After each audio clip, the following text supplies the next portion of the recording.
జమ్మికుంట పట్టణ మరియు పరిసర ప్రాంత ప్రజలకు శుభవార్త.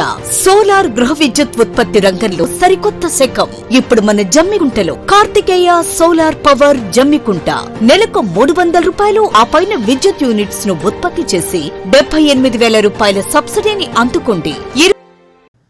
ఇసుక క్వారీలో తమకు కూడా పని కల్పించాలని చేస్తున్న నిరసనలు తెలంగాణ ప్రత్యేక రాష్ట్ర ఉద్యమాన్ని తలపిస్తున్నాయి.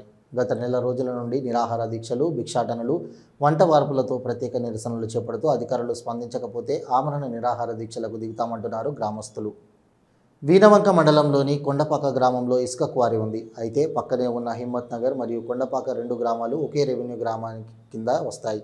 కొండపాక ఇసుక క్వారీలో తమకు పని కల్పించడం లేదని గత 4 రోజులుగా రిలే నిరాహార దీక్షలు, ధర్నా, రాస్తారోకోలు, భిక్షాటనలు, వంట వార్పులతో నిరసన కార్యక్రమాలు చేపడుతున్నారు హిమ్మత్ నగర్ గ్రామస్తులు.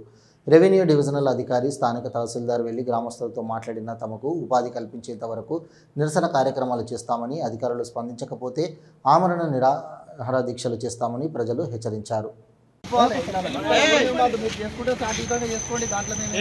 అది కూడా లేదు.